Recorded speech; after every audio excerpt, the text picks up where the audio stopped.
Hi friends, இன்றைக்கி நம்ம என்ன பார்க்க போகிறோம் அப்படின்னா முட்டை கிரேவி எப்படி செய்கிறதுன்னு பார்க்கலாம்.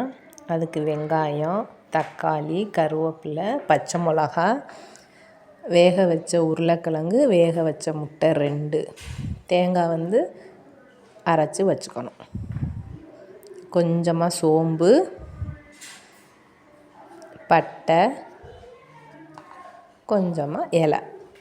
இது நல்லா செவந்ததுக்கப்புறம் நம்ம நறுக்கி வச்சுருக்க வெங்காயத்தை அதில் போட்டு நல்லா வதக்கணும்.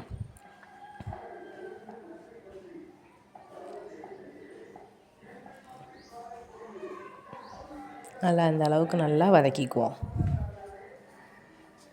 தேங்காயில் சோம்பு, 2 பூண்டு போட்டு அரைச்சி வச்சுருக்கேன். ஏன்னா கசகசா, முந்திரி அதெல்லாம் போட்டு நீங்கள் அரைச்சிக்கலாம். இப்போ கருவேப்பிலை, வெங்காயம், தக்காளி, பச்சை மிளகா எல்லாமே போட்டு இப்போ நல்லா வதக்கணும்.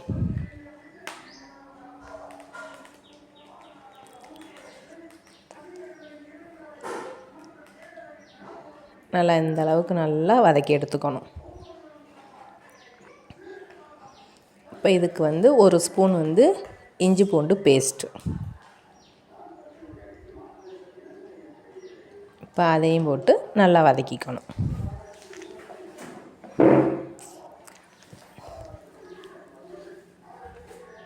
நல்லா இந்த அளவுக்கு வதங்கினதுக்கப்புறம் இப்போ நல்லா வதங்கிருச்சு.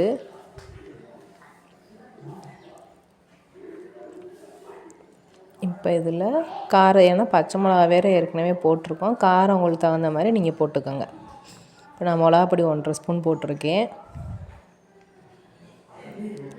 மல்லி ஸ்பூன் 1 ஸ்பூன்,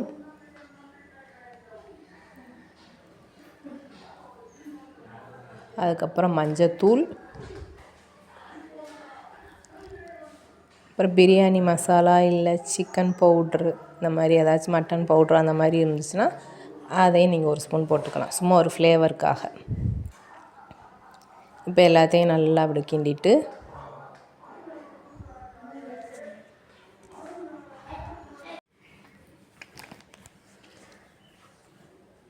இப்போ நல்லா அந்த அளவுக்கு வதங்கினதுக்கப்புறம் கொஞ்சமாக தண்ணி ஊற்றிக்கணும்.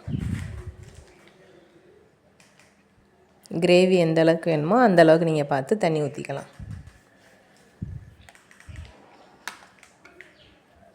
இதுக்கு தேவையான அளவுக்கு கொஞ்சமாக உப்பு போட்டுக்குங்க. இது டேஸ்ட்டு சூப்பராக இருக்கும். இது சப்பாத்தி, பூரி எல்லாத்தோடையும் சைடிஷாக வச்சு சாப்பிட்லாம், சாதத்தோடையும் சேர்த்தும் சாப்பிட்லாம், நல்லாயிருக்கும். இப்போ நல்லா கொதித்ததுக்கப்புறம் இப்போ நல்லா கொதிச்சு வந்துருச்சு.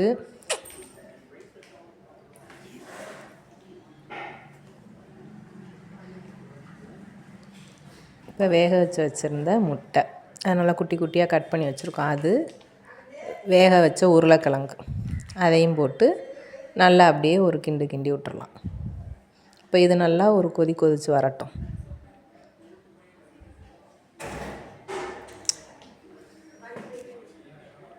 இப்போ இது நல்லா கொதிச்சிருச்சு.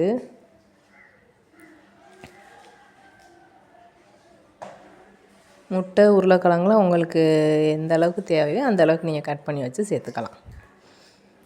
இப்போ நம்ம அரைச்சி வச்சுருந்த தேங்காய் கிரேவியும் இதில் ஊற்றியாச்சு.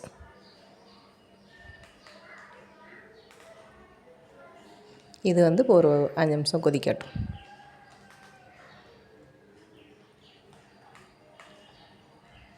நல்லா சூப்பராக நம்மளுடைய முட்டை கிரேவி ரெடி ஆயிடுச்சு. கொத்தமல்லி போட்டு இறக்கிற வேண்டியதான். எல்லா அக்கா சேனலுக்கு சப்போர்ட் பண்ணுங்கள், லைக் பண்ணுங்கள், ஷேர் பண்ணுங்கள், சப்ஸ்கிரைப் பண்ணுங்கள். இதே மாதிரி நீங்களும் ட்ரை பண்ணி பாருங்கள். ஓகே, பாய்.